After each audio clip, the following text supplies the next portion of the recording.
네, 누가복음 오늘 주시는 성경 말씀 누가복음 17장 5절부터 19절까지 우리 함께 말씀을 교독합니다. 사도들이 주께 여짜오되 우리에게 믿음을 더하소서 하니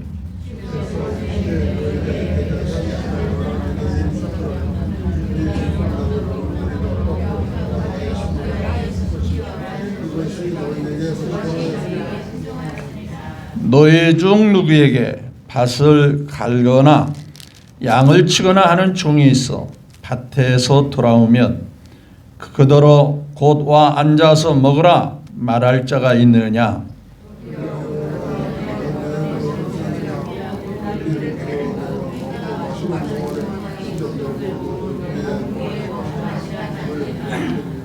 명한 대로 하였다고 종에게 감사하겠느냐?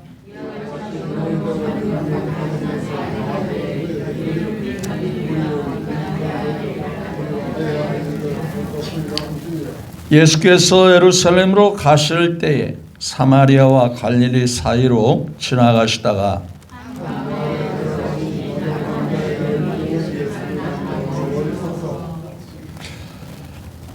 소리를 높여 이르되 예수 선생님이여 우리를 불쌍히 여기소서 하거늘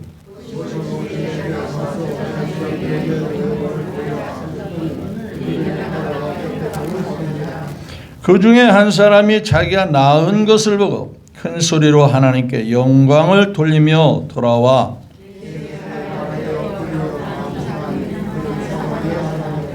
예수께서 대답하여 이르시되 10사람이 다 깨끗함을 받지 아니하였느냐?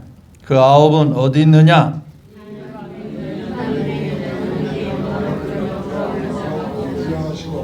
다 같이요. 그에게 이르시되 일어나 가라. 내 믿음이 너를 구원하였으니라 하시더라. 아멘. 네, 5절부터 19절 말씀까지 말씀을 같이 교독했습니다. 이 말씀을 중심으로 누가 진심으로 감사할 수 있는가라는 주제로 함께 은혜를 나누기를 원합니다. 먼저 예배를 받으시고 우리의 마음과 중심을 헤아리시는 하나님 앞에 모두 마음을 합해서 영광 올려드립니다. 하나님께 영광 돌리는 거 동의하시죠? 네, 우리 하나님께만 영광 올립니다. 또한 하나님의 은혜와 복이 지금까지도 그래왔듯이 앞으로도 변함없이 나타나게 되시기를 주 예수 그리스도의 이름으로 축복합니다. 옛날 옛적 이스라엘 백성들을 낮에는 구름 기둥으로 밤에는 불 기둥으로 왜 낮에는 구름 기둥입니까? 더울까 봐요. 일사병에 쓰러질까 봐요. 광야 삶이 띠약볕이잖아요. 그늘이 없잖아요. 숲이 없잖아요. 그런 상황에서 하나님은 그들을 쓰러지지 않도록 구름으로 가려줬습니다. 그늘막이 되어주셨어요. 밤에는 특성상 광야이잖아요. 광야이다 보니까 추워요. 낮과 밤의 기온차가 심합니다. 그들이 추워서 오돌오돌 떨까 봐 밤에는 따뜻한 불기둥으로 인도했어요. 그와 같이 지금도 성령께서 24시간 아니 365일 여러분들을 지키시고 돌봐주시고 함께 하심이 믿어지면 아멘. 그분의 은혜가 낮에는 구름기둥같이 밤에는 불기둥같이 인도함과 같이 항상 여러분들에게 여러분의 삶의 현장에도 있으시기를 주 예수 그리스도의 이름으로 축복합니다. 아니 여러분의 가족들 혹 이 자리에 참여하지 못한 사랑하는 가족들까지 그 은혜가 있기를 주의 이름으로 축복합니다. 여러분들이 그 중보자고 대표자입니다. 그들을 예수 중보하기 위해서 왔어요. 언젠가는 그분도 나올 때가 있으리라 믿고 또 나오리라고 믿어 의심치 않습니다. 옆 사람과 인사 나눕니다. 사랑합니다. 축복합니다. 존경합니다. 한번 인사합니다.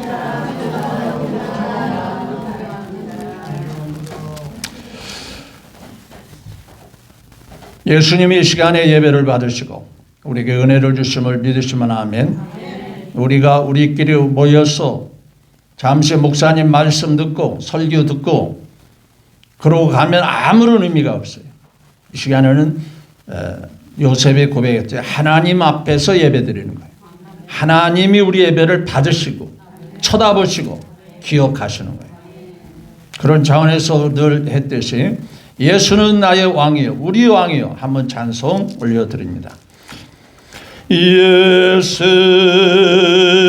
우리 왕이요 이곳에 오소서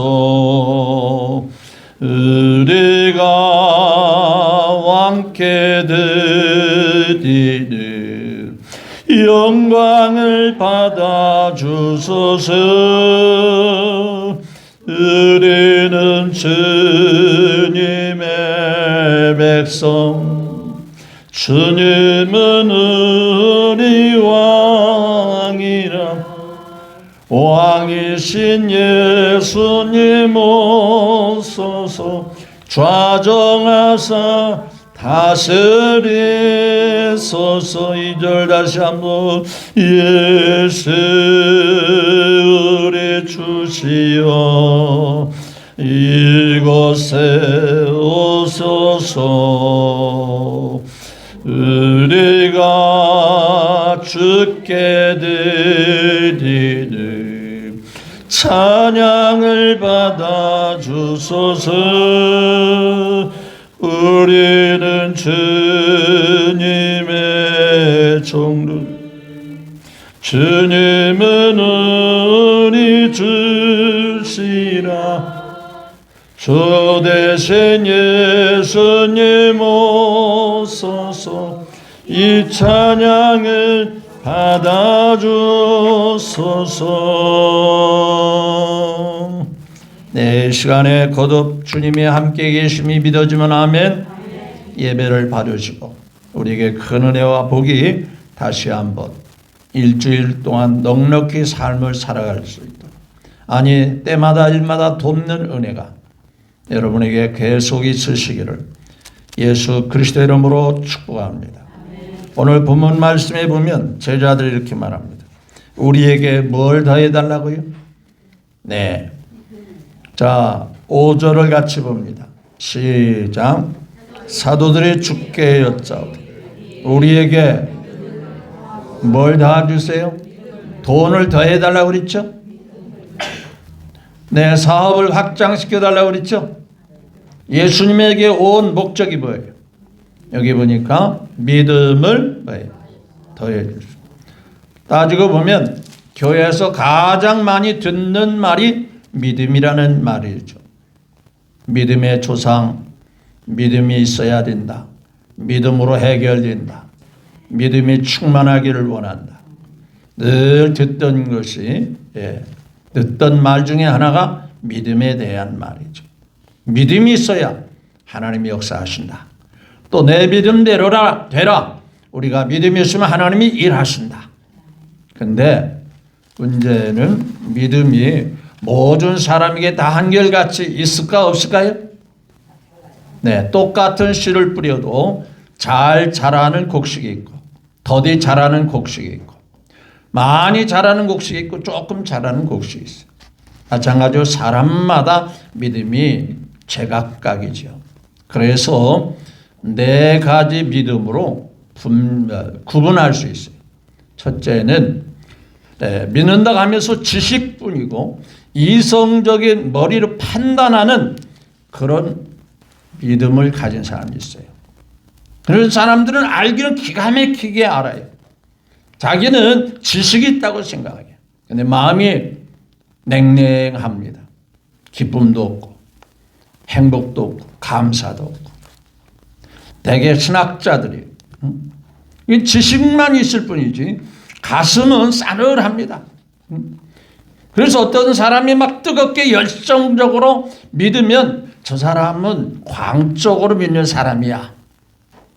막 기뻐서 박수 치고 찬양하면 저 사람은 좀 맛이 간 사람이야.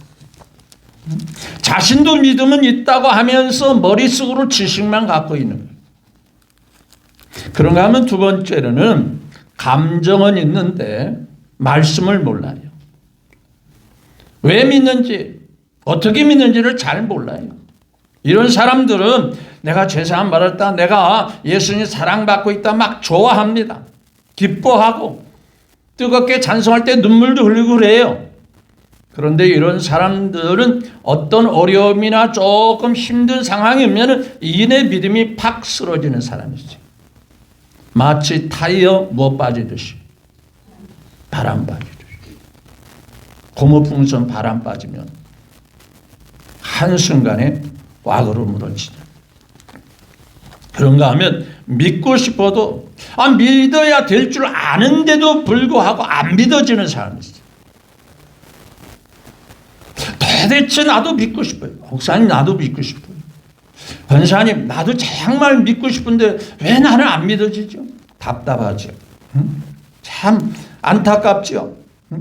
믿어야 되겠다는 희망은 갖고 있는데 항상 마음이 맴돌고 있어요. 안 믿어진다. 이런 사람도 혹 교회 나오는 사람 중에 있을 수 있거든요. 물론 여러분들은 아니겠지만.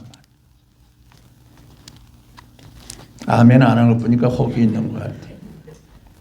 그런가 하면 네 번째로는요, 그냥 하나님 앞에 다 믿어지는 사람이 있어요. 그냥 믿어져요.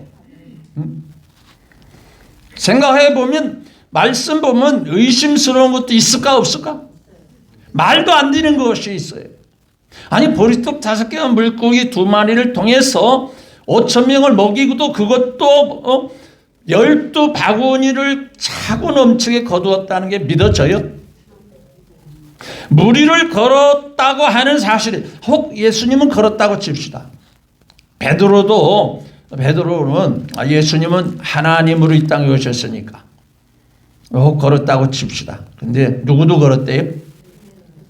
수제자 베드로도 걸었다. 믿어져요? 홍해바다가 갈라졌다는 게 물이 빠진 게 아니에요. 저 남쪽에 어떤 진해 앞바다인지 완도인지 진도인지 하여간 물이 쫙 빠지면 바닥이 드러난다잖아요. 그래서 사람들이 이걸 홍해바다의 역사라고 합니다. 그거 홍해바다의 역사 아니에요. 분명히 아셔야 돼요. 홍해바다의 역사는요, 물이 좌우에 벽이 됐다 그랬어요. 그리고 물이 흘러가는데 또 끊어가지고 가운데만 통로가 쫙 열려진 거예요. 아멘 좀 해보시라고.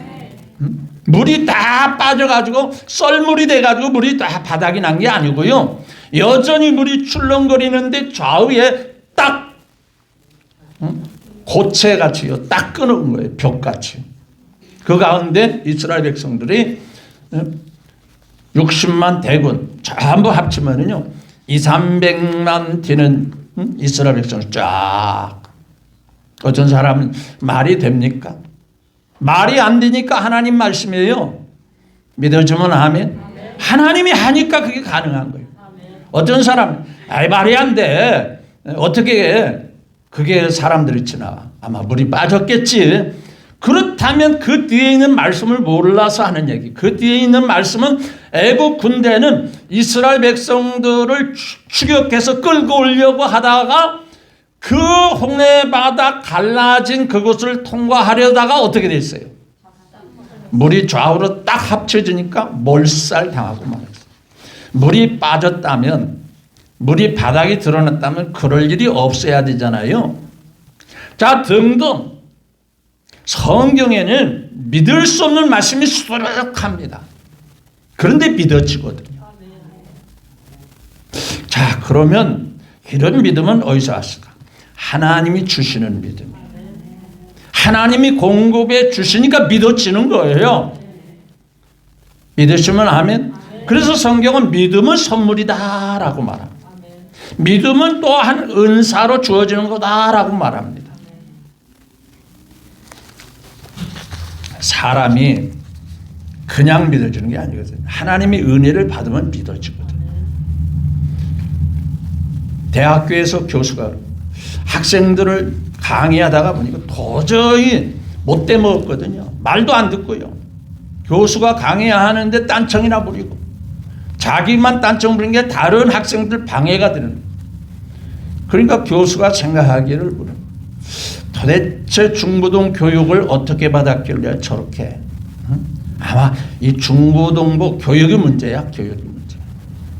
그 중고등부의 학생들을 가르치는 선생님은 또 이 고등학생 중학생들이 말 안 들으면 누구 문제라고 그래요? 초등학교가 문제야. 초등학교 때부터 제대로 잘 가르쳐야 되는데 그럼 초등학교 선생님은 누구 탓하겠어요? 네? 다 유치원이 문제네. 유치원. 그러면 유치원 선생님은 또 누구를 또 지칭하겠어요? 누가 문제라? 어린이집이 문제네. 이 어린이집이 엉터리야. 그 어린이집의 선생님이 뭐야? 이 가정이 문제네. 가정교육을 못 받아서 그래. 그럼 그 엄마는 뭐라고 하는지 아세요? 야, 너네 아빠 가문이 문제야. 가문이. 그래서 누구 탓한다고 그래요? 흔히 안 되면 누구 탓? 예, 조상 탓하는 거예요. 그렇죠? 그런데 성경 보십시오. 믿을 수 없는 사람을 믿고 하나님께 쓰임받는 사례가 얼마나 많습니까? 인생 쓰레기같이 그런 사람들이 예수님 만나서 변화되고 하나님 일꾼 됩니다. 그래서 믿음은 누구의 선물이다? 사람이 변화된다고 해서 사람이 잘 된다고 해서 잘 되는 게 아니고 하나님이 그 사람을 변화시키면 변화됩니다. 믿음의 사람으로 변화되는 거예요. 조상 탓할 것도 없어요. 저도요 굉장히 내성적인 사람이에요. 앞에 서면은요 우리 권사님도 가끔 여기 앞에다 기도시키면 떨리는 목소리가 나오는데 저도요 그 당시에는 기도 안 하고 그냥 앞에서 발표만 하면 그날은 학교 가기 싫은 학생이었어요. 그날부터 밥맛이 없고요 다리가 후들후들 떨리는 거예요. 아니 누가 잡아가지도 않고 누가 뭐라고도 않는데 워낙 내성적이다 보다 그러는 거예요. 그런 내가 여태까지 정말 이 자리에 서서 하나님 말씀을 전할 수 있었던 것은 하나님의 은혜고 하나님의 역사, 하나님의 성격과 성품과 모든 삶을 다 바꿔주니까 이렇게 자신 있게 할 수 있었던 거예요. 사람이 변화되는 것은, 사람이 믿음을 가질 수 있는 것은 누구의 역사다? 하나님의 역사다. 자, 그런데 말이죠, 오늘 제자들도 예수님 앞에 뭐라고 말하냐면 우리에게 뭘 더하십시오? 믿음을 더해 주십시오. 여러분들도 더 믿음 있기를 원하시나요? 지금보다 더 믿음이 강해지기를 원하시나요? 자, 제자들이 생각해 봅니다. 어떻게 생각하면 제자들이 예수님보다 더 나이가 많을 수 있어요. 예수님은 젊은 청년 33세밖에 안 됐거든요. 근데 예수님이 하는 것 보면 대단한 능력이 있거든요. 그냥 말씀만 하면 막 역사가 일어나거든요. 근데 자신들은 볼 때 그런 믿음이 없는 거예요. 그러니까 여기서 말하는 믿음을 더하소서 이 말의 의미는요, 기존에 있는 믿음에다가 더 플러스 시켜서 믿음을 더 강하게 해주셔가 아니고 예수님 같은 믿음을 우리에게도 주세요, 그 말이거든요. 지금까지 있는 플러스 더 업시켜서 더 플러스 시켜서 더 믿음을 강하게 해주셔가 아니고 이 믿음 말고 우리가 갖고 있는 믿음 말고 주님이 갖고 있는 그 믿음, 그 능력 우리에게도 주십시오. 그렇게 말합니다. 이제 그렇게 말씀할 때 주님이 말합니다. 6절 시작.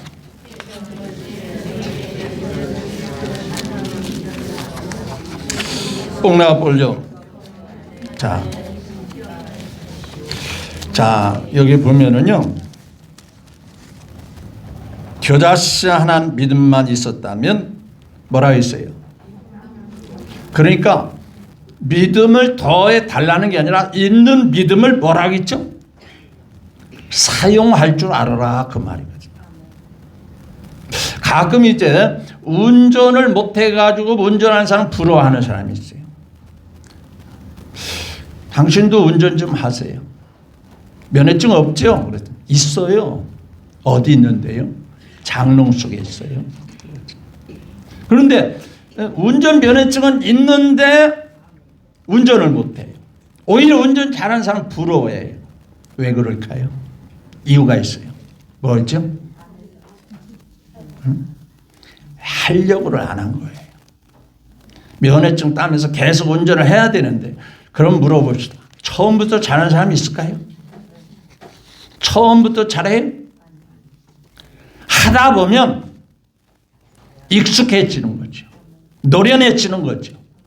여러분, 이미 주어진 믿음을 사용하면 더 믿음이 강해집니다. 더 체험이 되면서 확실해집니다. 그런데 있는 믿음은 온데간데 없고. 그렇죠? 여러분, 집안에 쓸 수 있는 물건 좀 있을까 없을까? 안 쓰니까 아무 소용이 없는 겁니다. 무용지물이 되는 거예요. 요긴하게 귀하게 쓸 물건들이 여러분 집안에 어딘가 있을 거예요. 아니, 한두 개가 아니라 많이 있을 거예요. 근데 그걸 안 써요. 안 써먹으니까 아무 쓸데기 없는 겁니다. 믿음으로 그 있는 믿음으로 사용하면, 아, 되네. 아, 운전도 되네. 아, 잘할 수 있네. 노련하게 할 수 있네. 그렇게 되는 거거든요. 야, 너희들이 믿음을 달라하지 말고 겨자씨만한 믿음이 혹 있다면 사용해봐라. 놀라운 역사가 일어날 거다. 너희들이 있는 믿음을 잘 사용하면 있는 믿음 가지고도 엄청나게 역사가 일어난다. 그리고 그러한 그 역사 속에 믿음은 더 강해지고 더 충만해지고 더 뜨거워질 수 있다. 그 말이에요. 언제까지 남이 하는 것만 바라보고 자기에게 있는 거 쓸 줄 모르고 사용할 줄 모르고 활용할 줄 모르고 남만 부러워하겠습니다. 있는 것을 활용하십시오. 그러면서 세 가지 주님이 말씀하십니다. 종에 대해서 말씀하십니다. 자, 7절을 볼까요? 7절 시작.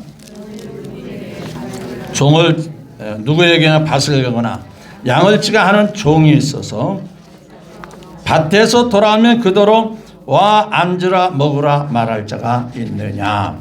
첫째는요, 믿음을 가진 사람은 자기의 정체성을 알아야 된다는 거예요.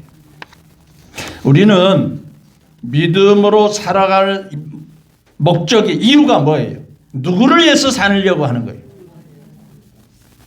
모든 영광을 뭐라 했죠? 하나님께. 믿음을 가져야 하는 이유, 믿음으로 살아야 할 이유는 누구를 기쁘게 하는 거예요. 누구를 위해서 믿음을 갖고자 하는 거예요. 나를 위해서? 내가 주체가 되고 내가 주인이고 내가 내 멋대로 목적을 이루기 위해서? 아니에요. 하나님과 관련된 이 믿음은요, 누구를 기쁘게 하고 누구 뜻을 이루는 거죠? 하나님 뜻을. 늘 주님 가르친 게 그랬잖아요. 하늘에서 아버지 뜻이 이루어진 것 같이 땅에서도 이루어진, 그 땅에서 이루어진 내가 그 역할을, 내가 그 일에 쓰임 받기를 원하는. 따라서 그분을 위해서 한다면 우리는 누구냐? 종이라는 정체성을 가져야 된다. 자, 그러면 종이라는 정체성이 뭐예요? 종은 어디까지나 주인입니까? 종입니까? 항상 종이에요. 종이 변하여 주인이 될 수는 없는 거예요. 종은 종이에요. 자, 그 종이라는 것은, 신분이 종이라는 것은 그 재능도, 그 몸도, 시간도, 생명까지도 누구에게 속한 거예요? 주님께 속한 거예요.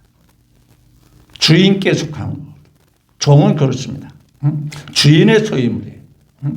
따라서 종의 태도는요, 자기를 어떻게 해야 돼요? 포기해야 돼요? 주장해야 돼요? 자신을 포기해야 돼요. 그래야 믿음이 역사하는 거예요. 자, 엘리사의 명을 받든 엘리사의 말씀을 들은 나아만 장군이 있습니다. 굉장히 고침받으러 먼 길을 왔어요. 어렵게 발걸음을 옮겨왔어요. 그런데 엘리사가 말씀합니다. 뭐라고 말하죠? 요단강에 가서, 그것도 만나주지도 않아요. 자기의 수종드는 종을 통해서 가서 전해줘라. 나 만날 것 없이 직접 어디로 가라? 요단강으로 가라. 가서 7번 몸을 씻으라 그 말이죠. 나만 장군이 생각할 때 자기가 포기가 안 됩니다. 내가 신분이 뭐예요? 장군인데, 내가 이런 사람인데, 내가 먼 길까지 왔는데, 내가 엘리사보다 더 높은데, 내가 큰 나라의 국방부 장관인데 자기가 포기가 안 됩니다. 포기하지 않는 사람들의 특징은 순종이 될까 안 될까? 말씀대로 그대로 하려고 할까 안 할까? 안 해요. 말도 안 되는 거다. 나 자존심 상한다. 돌아가자. 포기가 안 된 사람들은 그래요. 두 번째는요, 순종입니다. 순종. 자, 종은 소극적으로는 자신을 포기해야지만 조금 적극적으로는 순종해야 되는 거예요. 자신을 포기하는 이유도 적극적으로 뭐 하기 위해서 포기해야 돼요? 순종하기 위해서 포기해야 돼요. 여러분, 순종하면 역사가 일어나는 줄 믿으시면 아멘. 이것저것 따지고 이것저것 계산하면 절대 역사가 안 일어나는 거예요. 근데 말씀에 자기를 포기하고 순종하면 역사가 일어나거든요. 자, 모세가요, 하나님 앞에 부름받을 때 잘할 수 있다고 그랬어요? 못한다고 그랬어요? 나는 말도 못하고요, 입이 뻣뻣해서 말도 못하고, 나 같은 사람은 지도자감이 안 됩니다. 내가요, 벌벌 떨고 바로왕에서 도망쳤던 사람이에요. 여러분, 그런 상황에서 하나님 일을 할 수 있어요? 뭐라 했어요? 순종해라. 가라! 그랬어요. 홍해바다가 갈라질 때도 뭘 들이밀으라고 그랬어요? 지팡이를 들이밀어라. 순종한 거예요. 인간적으로 포기가 안 된 사람은, 자신을 포기하지 않은 사람은 그게 되는 거예요? 안 되는 거예요. 지팡이를 던져라, 뱀이 됩니다. 하나님 말씀 그대로 순종했더니 역사가 일어납니다. 여러분, 믿음을 더 크게 달라 하기 전에 있는 믿음 가지고 순종해 보십시오. 아, 되네? 반드시 되는구나. 역사가 일어나는구나. 하나님 말씀은 틀림이 없거든요. 대한민국 한국은행에서 발행하는 수표가 틀림없듯이요. 요즘은 5만 원짜리가 많이 나오니까 수표가 별로 안 돌아다니는 것 같은데 틀림이 없죠. 하나님의 말씀도 틀림이 없다는 사실을 믿으셔야 합니다. 자, 1961년 5.16 혁명이 일어났는데, 혁명 정부에서요, 공무원들은 주일날도 근무하라고 명령을 내립니다. 출근하라는 거예요. 혁명부의 명령입니다. 근데 저 충북 진천에 있는 오갑교회에 초등학교 교사로 있는 김 집사라는 분이 계십니다. 김 집사님. 그런데 이분이 신분이 초등학교를 가르치는 교사, 교육공무원이거든요.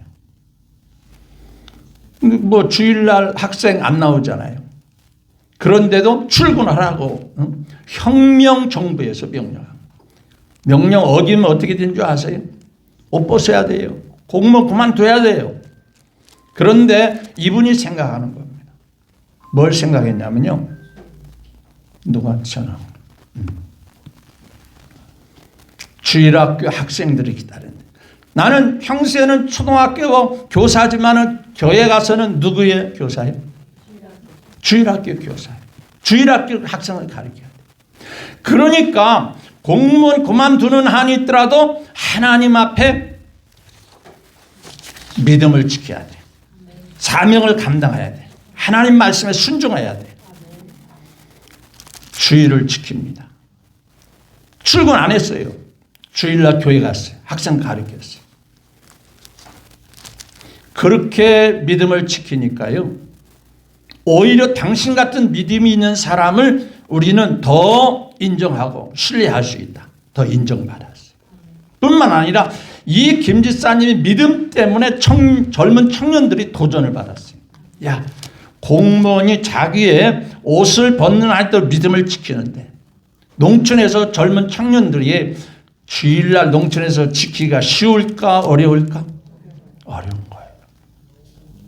그래서 이 청년들이 야, 아무개 김 집사님도 주일을 철저히 지키니까 하나님이 복을 주시더라. 하나님이 역사하시더라.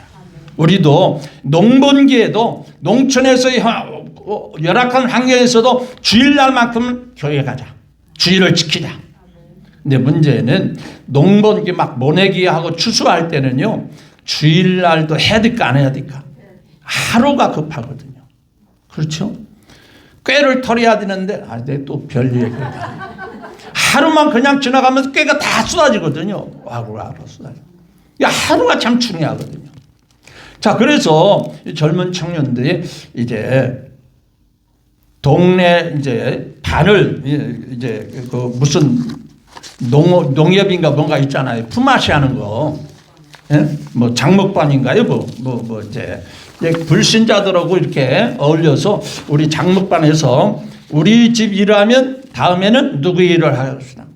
근데 문제는 그분의 집에 일을 하기로 다 이렇게 했는데 그날 비가 오면 어차피 언제 해야 돼? 날 갯날? 근데 그날이 해필이면 무슨 날이요? 감을 잡아야지. 제가 주일날 얘기하려고 그러지 않은 거잖아요. 주일날이 걸릴 때가 있어요. 그러니까 우리가 당신들이 일했으니까 당신들도 우리 일하게 해서 주일날도 우리 좀 일을 해야 된다. 품앗이가 그런 거잖아요. 자기는 손해 안 보겠다. 주일날도 어제 비 왔으니까 미뤄서 주일날 우리 일을 해줘야 된다. 그러니까 가만히 생각해 보니까 이게 참 안 돼요. 그래서 교회 안에서 그자 장목방을 구성한 거예요. 우리끼리 그러면 하자. 주일 지키면서 하자. 그랬더니 그 불신자들이 뭐라고 하냐면요. 주일을 쉬면서 일이 되나 봐라. 일이 잘 되나 봐라. 그렇게 비난하는 거예요. 이제 교회 다니는 청년들이 자기들끼리 이제 협동반을 이제 장목반을 구성해서 서로 품앗이 하는 거예요. 우리는 철저하게 주일을 지키면서 일하자고.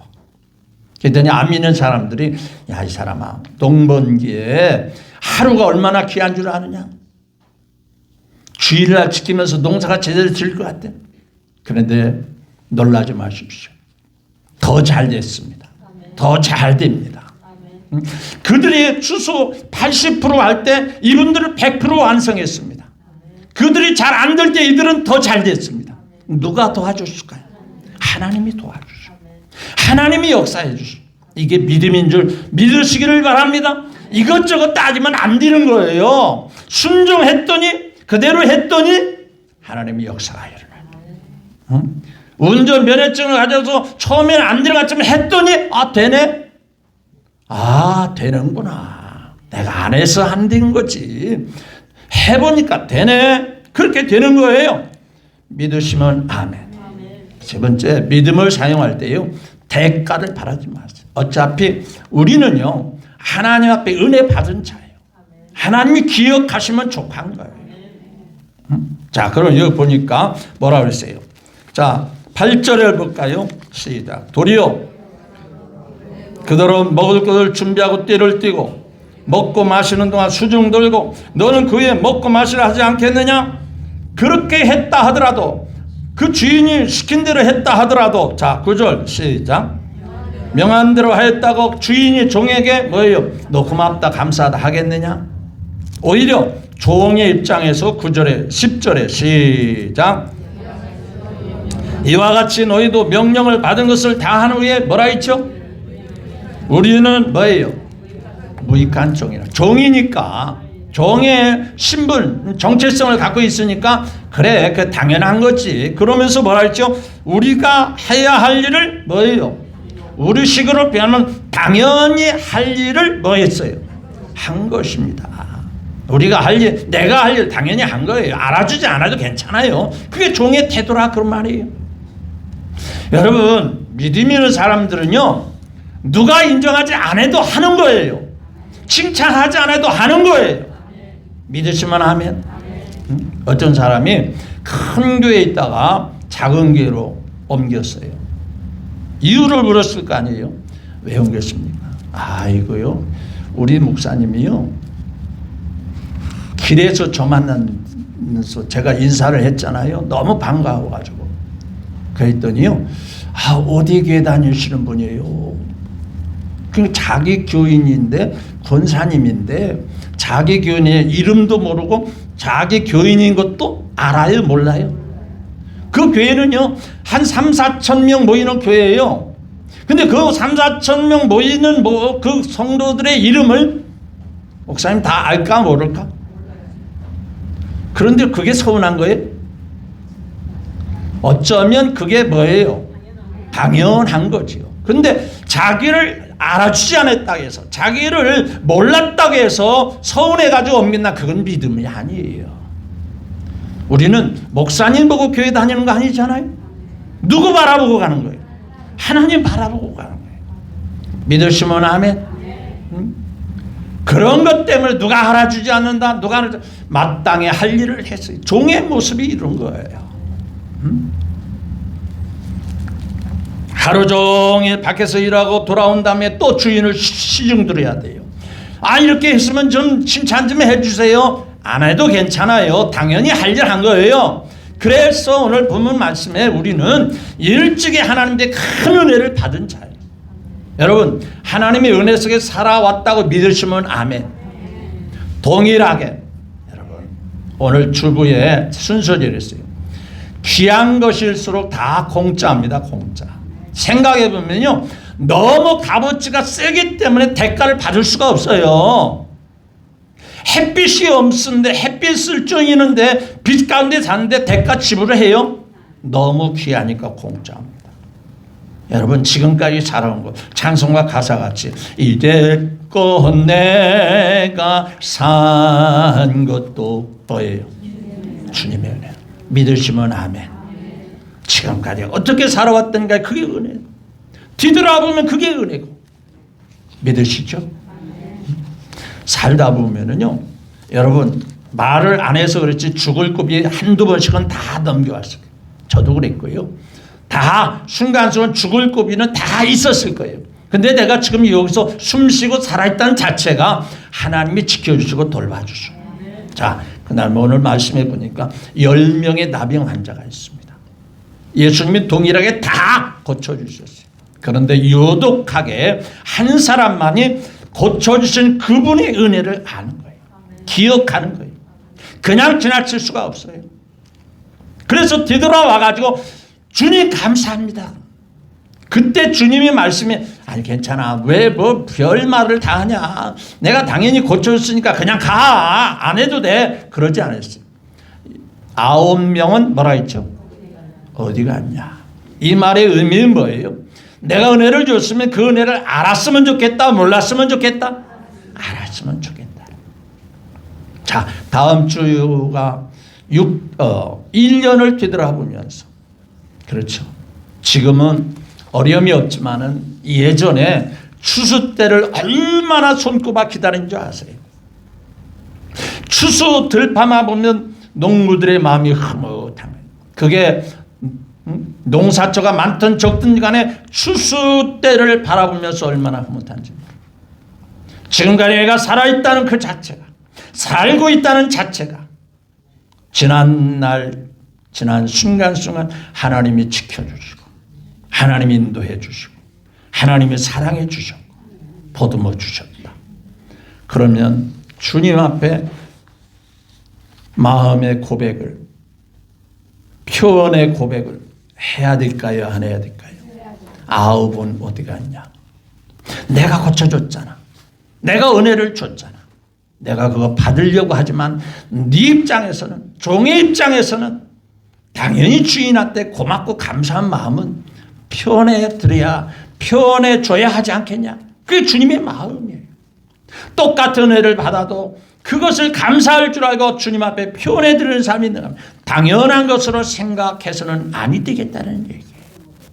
오늘 믿음과 감사, 믿음과 순종, 믿음과 자기 정체성을 아는 것 대단히 중요합니다. 이미 여러분들에게 믿음이 왔습니다. 제가 늘 가르쳐 주잖아요. 잘 된다, 잘 되고 있다. 아픈 사람은 고침받았다, 고쳐졌다, 반드시 나는 회복된다, 반드시 치료된다. 입으로 자꾸 고백해 보세요. 그러면 누에고추가 입에서 나오는 실이 자기 집을 짓고 그 속에 들어가요. 여러분들이 말이 그 환경을 삥 둘러서 울타리를 칩니다. 그 안에서 보게 되는 거예요. 말이 고백하는 그대로 이루어지게 되는 거예요. 그것도 하나의 믿음의 고백이 되는 거예요. 한번 해봅시다. 잘 되고 있습니다. 잘 될 겁니다. 치료됐습니다. 해결됐습니다. 응답됐습니다. 이렇게 자꾸 안 돼도 아니 목사님 안 됐는데 어떻게 그렇게 해요? 믿음이 안 생겨요. 자꾸 해보라니까요. 된다니까요. 되게 된다니까요. 이게 믿음의 고백입니다. 하나님은 그 들은 대로 그가 말하는 그것을 들은 대로 해주시겠다고 그랬어요. 자, 여러분 저는 여러분들 조금이라도 헌금을 더 강요하게 해서 이 말씀하는 거예요. 하나님의 은혜를 깨달았다면 그거에 얼마가 됐든 얼마만큼 마음의 표현이 됐든 간에 스스로 정하셔서 아홉은 어디 갔느냐라고 하는 주님의 섭섭함을 보여드리지 말고 주님 마음을 흡족해 드리는 그런 추수감사절 절기가 될 수 있기를 마지막으로 예수님의 이름으로 축복합니다.